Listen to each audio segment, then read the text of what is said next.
ঈশানের দর্পণে আপনাদের সবাইকে স্বাগত জানিয়ে শুরু করছি আজকের সংবাদ। সমগ্র রাজ্যের সঙ্গে সঙ্গতি রেখে উধারবন বিধানসভা সমষ্টিতে 2026 সালে নির্বাচনের প্রচারে উধারবন্দের ভারতীয় জনতা পার্টির প্রতীক চিহ্ন দেওয়ালে অঙ্কন কার্যসূচির সূচনা করা হয়।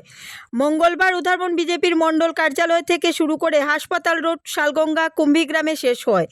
এদিনে বিভিন্ন এলাকায় দেওয়ালে দেওয়ালে পদ্মফুল ছবিতে তুলির টান দিতে দেখা গেছে বিধায়ক মিহিরকান্তি সোমকে। ওই দিনের কর্মসূচি শেষে বিধায়ক মিহিরকান্তি সোম সংবাদ মাধ্যমকে বলেন, বিজেপির রাজ্যিক সভাপতি দিলীপ শইকিয়া ও রাজ্যের মুখ্যমন্ত্রী ডক্টর হিমন্ত বিশ্ব শর্মা 2026 সালে নির্বাচনী প্রচারের জন্য দেওয়াল লিখন যে কার্যসূচি তা শুরু করেছিলেন।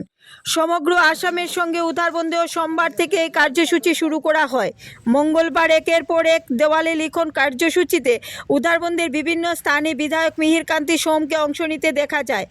আগামীতে বিজেপি রাজ্যের সরকার গঠন করার জন্য দেওয়াল লিখনের মাধ্যমে জনগণের কাছে আহ্বান জানানোর জন্য এই কার্যসূচি।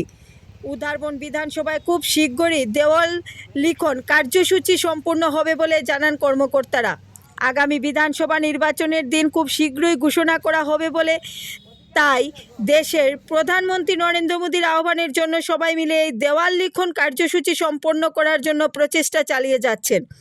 এদিনের কর্মসূচিতে অংশ নেন উধারবন মণ্ডল বিজেপির সম্পাদক প্রদ্যুৎ চক্রবর্তী, সাধারণ সম্পাদক স্বরূপ দত্ত, যুব মোর্চার সভাপতি বিপ্লব দাস, আঞ্চলিক পঞ্চায়েত সভাপতি সুমন কেওট, জেলা পরিষদ সদস্য রোহিত সিং, জিপি সভানেত্রী কাকলি কর সহ পঞ্চায়েত প্রতিনিধি ও দলীয় সমর্থনকারীরা।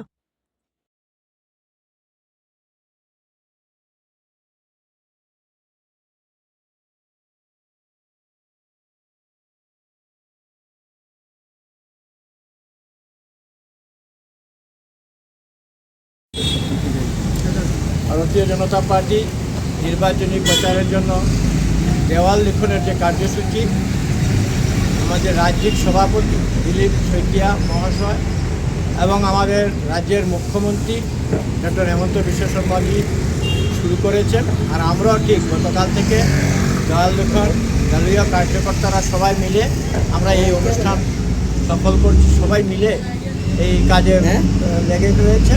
একের পর এক দেওয়াল লিখন চলছে, কন্টিনিউ আমাদের এই কাজ চলবে। আর আবার বিজেপি সরকার আসার জন্য যে জনগণের কাছে আহ্বান, আর সেই প্রতিটা ওয়াল পেন্টিং আমরা করব এবং খুব সুন্দরভাবে যাতে কাজগুলো হয়।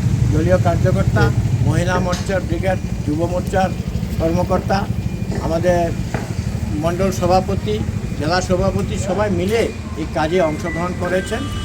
আর আমরা খুব শীঘ্রই প্রতিটা দেওয়াল লিখন আমরা কমপ্লিট হবে।